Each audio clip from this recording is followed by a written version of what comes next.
And hopefully there'll be some more coming, but I just want to thank you all for taking time out of your busy schedule to be here.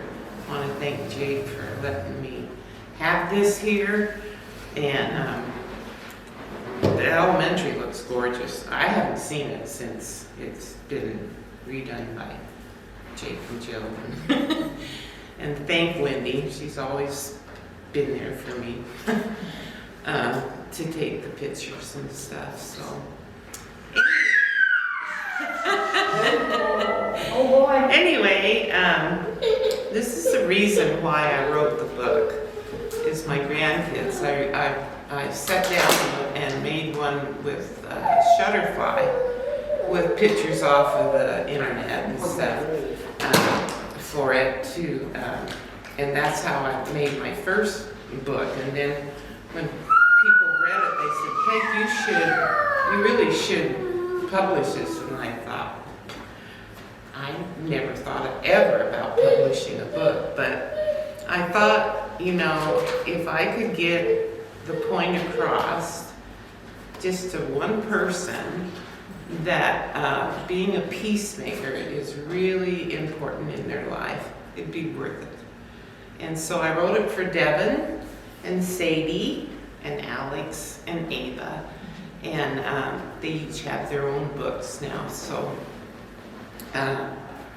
anyway, I sent the manuscript in to a place called Dorrance. I don't know how I got a hold of them, but they wrote back right away and said, we want to publish your book. And that's how easy it was. I had no idea, you know. And so 2 years later, we had some problems with this and that, and 2 years later, so here is Elsie. And Elsie was always kind of in my mind. I grew up on the farm in St. Ignatius. We moved there when I was in the 4th grade, and I graduated from mission. And anyway, we had a farm of 80 acres. My mom and dad, and Vern and Thelma Browning, they're in the book here, a picture of them. And it just was, I'm grateful that I grew up on a farm, because I have a lot of special memories about the farm. And this picture here, but I got it in the books somewhat, that this is where I grew up. And that picture there, I painted years ago. That was a picture from outside our front room window. So how blessed can you be to grow up on 80 acres in a valley like that? So anyway, this is Elsie, and she was a floppy-eared little bunny that lived in the barn. And but most of all, she was a peacemaker. She had all these friends in the barn. This is a picture of our barn. And yeah, let me get this turned. But there was Elsie, Cujo, Beulah, and Lulu, and Egbert, and Riddick. And Cujo, I got that story from some dear friends of ours that we've been friends since we were all married 53 years ago. We used to live next door to each other in a little cabin houses in Libby. But Gary Atkins worked in the landfill in Colburn, I think it is. It's on the other side of Bonners. And one day he found this kitten, I mean really a little kitten, in the landfill. So he brought it home to Madrine, and she bottle fed that cat for I don't know how long. And Cujo, that was his real name, ended up being the meanest, orneriest cat ever. I mean, they even I don't know, he just had this attitude, and I got to put it in the book. His attitude is because his traumatic experience about being left in the landfill to die, and so he didn't trust anybody, he didn't like anybody in the barnyard, he just, everybody avoided him except Elsie. And Elsie knew that why he was like this, and but anyway, he was quite the cat in their family. They had some friends come over one time, and it was during the winter, and this guy took his boots off so he wouldn't, get the floors messed up. And so anyway, the cat went over there and bit his toe, really bad. This is the cat that, she bottle fed and loved so much with tears. But that's a little behind the stories of Cujo. And then there was Riddick. Riddick was Eric's dog, our son Eric. And I wrote it because Riddick was kind of, there's my Karen. Grab a card there, Karen, and yeah. Anyway, Riddick was a lot like his owner. When Eric grew up, he would always say, "I'm sorry, Mom, it was an accident," Anybody that knows Eric knows that, but bless his heart. But anyway, he had this German Shepherd. This is a painting of him. That was the goofiest dog. He had one ear that would never stand up. Usually German Shepherds, have beautiful ears that stand up. And so, anyway, I was on the phone one night to Devin, and we were talking, and he kept telling Sadie, his sister, he says, "Sadie, get that away from him." And every once in a while he'd say it again. Well, come to find out, Riddick had an onion, thinking it was a ball. And so all of a sudden, bam, because Devin started laughing, and he started just bawling. Riddick, his eyes were just burning from the onion, but that was Riddick, and so that's how the story of Riddick came about. But I got it in there that it was in the barn with a basket of onions, and it was Elsie, who was the Peacemaker, that saw it was funny, but then she ran over there and she rubbed her tail on his eyes, and Riddick said, "Oh, thank you, what a relief." But then he started crying for another reason, because all the barnyard animals were laughing at him. And so Elsie just thumped her foot and said, "That's enough of that, you don't do that to your friends, you don't hurt their feelings, and that because she was a peacemaker." And so Riddick was quite the character. What else is next?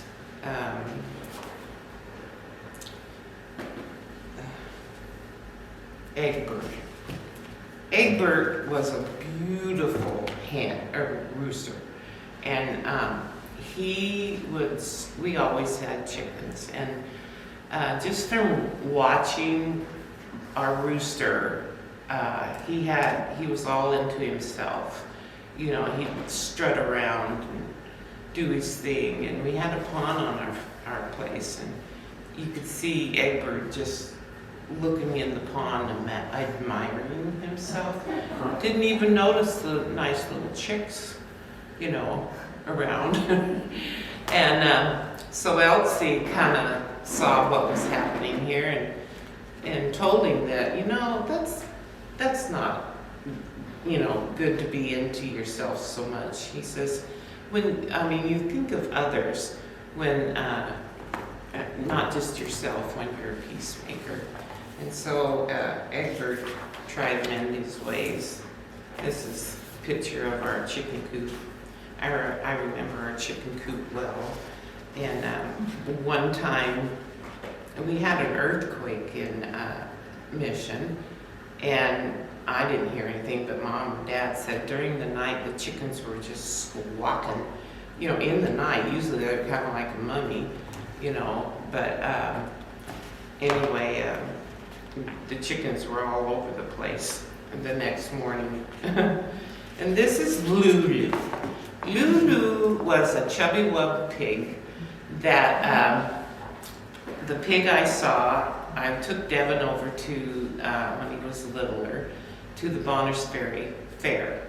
And we were looking at all the, you know, all the different animals and things. And anyway, we came up on this pen with this pig, and with its head in its feed bucket, just kind of snoring, just totally out of it, and we cracked up. So I put that in the story, and I've been always known for my knock-knock jokes. When I was at work in Nevada, I always had knock-knock jokes I made up. And so anyway, one day Elsie noticed that Lulu was laying in her pen, but she had her head in her feed bucket, sound asleep. Elsie knocked on the bucket and said, "Knock, knock." Then Lulu said, "Who's there?" And Elsie replied, "Buckethead." Then Lulu said, "Buckethead who?" And Elsie was laughing by now at Lulu and said, "Oh, sweetie, if you don't get that bucket off your head, Farmer Brownie will think you're dead and make bacon out of you." With that, Lulu wiggled out of her bucket and stood up on all fours and shook her head and thought, that would be much fun to be breakfast for Farmer Brownie. But anyway, and it goes on about Lulu. And then, for real, we had a cow named Beulah on our farm.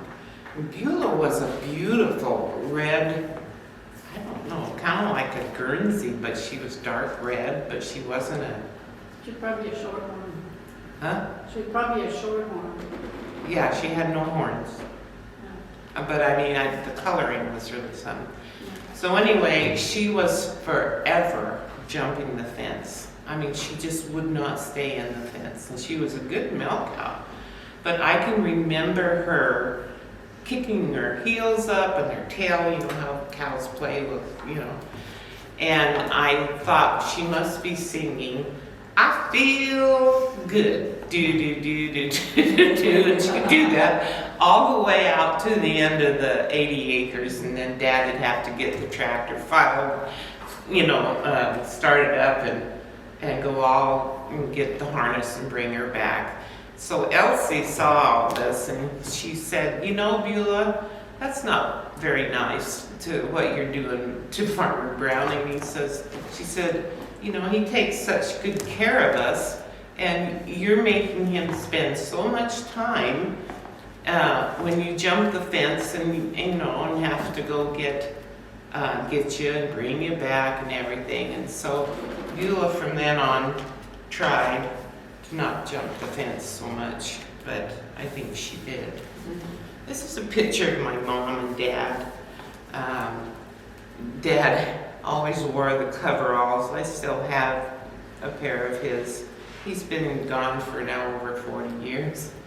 My mom has been gone I was born so late in their life, they thought I was their grandkid when I was growing up. But this was the mountain that we lived underneath by.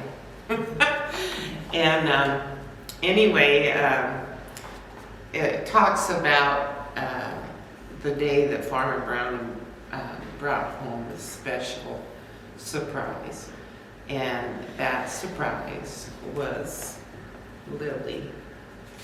And Lily is my memory of my brother and I here are drinking out of the same cup with 2 straws. That's me when I was 5. He was about 17. And that was my lamb. It's the only picture we had of my lamb, because I was like Mary had the little lamb. That lamb followed me everywhere. I can distinctly remember hearing the screen door. We had an old-fashioned screen door, and I recently got an old-fashioned screen door because I love the squeak of it. But anyway, it would always get its head stuck in the door because it was bound determined to come in. And so anyway, in the book, I write about she was a little lamb that was so soft and fluffy with big blue eyes. She's the newest member of the Browning barnyard. Elsie was the first one to go over and say hello. She could see how afraid the little lamb was by the way her little legs were shaking. We had sheep, and I don't know whether she did lose her mom, but Lily. But Lily had just lost her mom, and she was not only afraid of everything and everybody, she was very, very sad. Elsie rubbed her nose to Lily's soft little nose and said, "Hi, my name is Elsie, and I would like to be your friend." Well, it was love at first sight. It didn't take long before the friends in the barnyard came up to Lily to tell her how glad they were and that she was coming to live with them. Elsie and Lily would become the best friends for a very long time. Yep, Elsie sure knew how to be a peacemaker, not only by what she was thinking, but what she showed her love to others. And so I hope that we can all be Elsies and look for the good in others, care about others' feelings, and if there's choices that we can make every day to do that. So I appreciate you coming. It's kind of echoey walls, but I appreciate Wendy doing this, because I have so many that wanted to be here. This was Carolyn Anderson's idea, because she's back in Virginia, that please get something that you can send to me. And so do you have any questions about anything? Patty? What happened to the lamb? Yeah. When we moved from Oregon Yeah. to Montana, I was 5, and I remember I got $5 for her. We sold her, you know, and it was before I guess I could feel bad. Although, I mean, I remember that $5 back in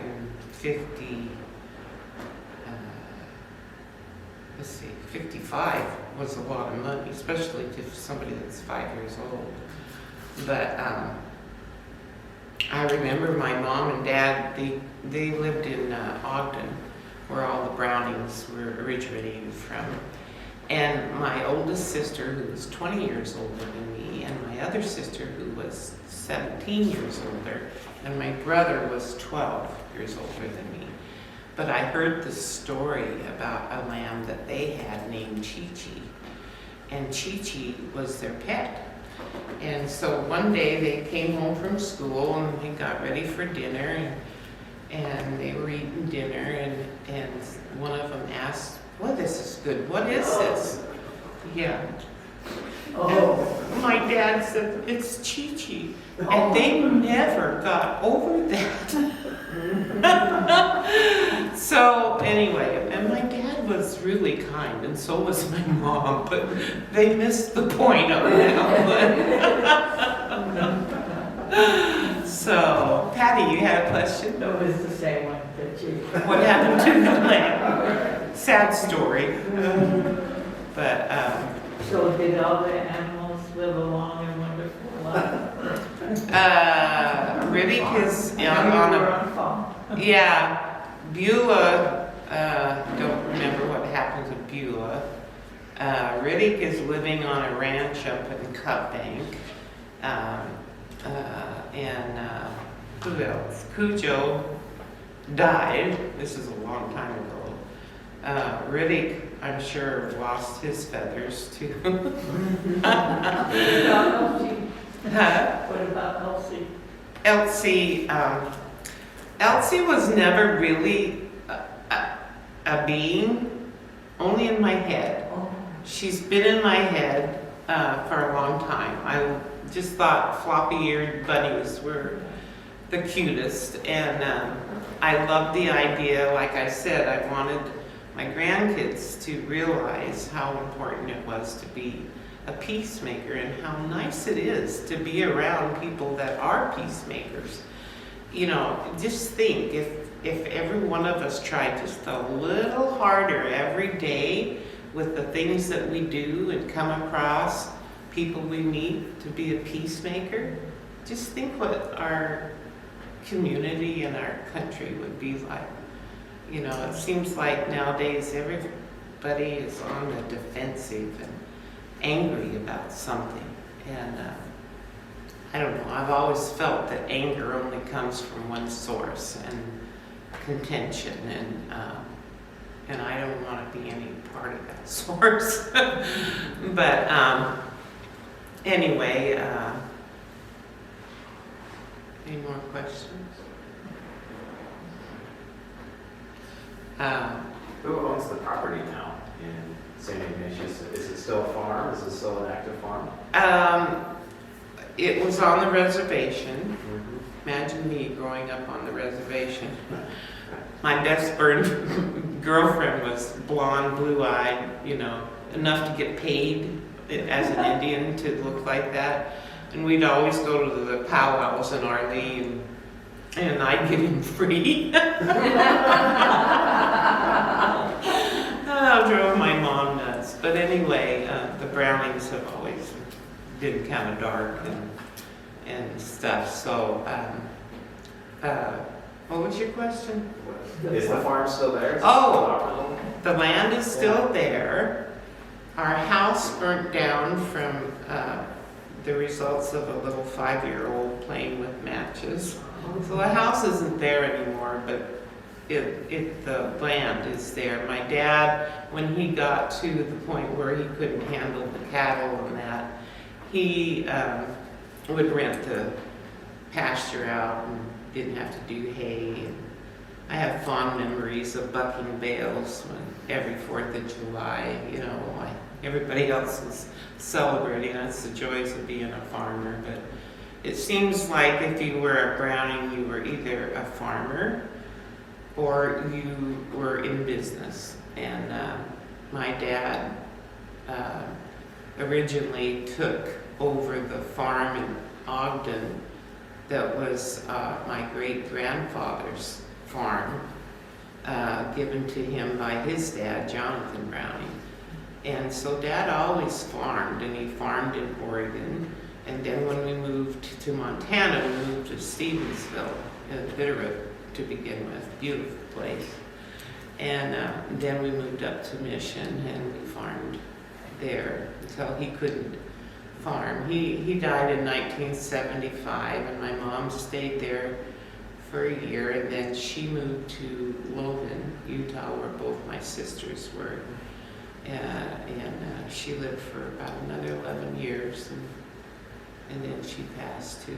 But you know how it is when you're up here, most of us, when you're up here in Troy, Montana, your family are your friends. You're all, usually your family, your immediate family all live away.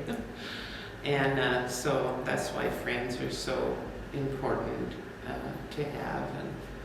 And I know I sure appreciate all mine. So anyway, any more questions or what you're thinking about?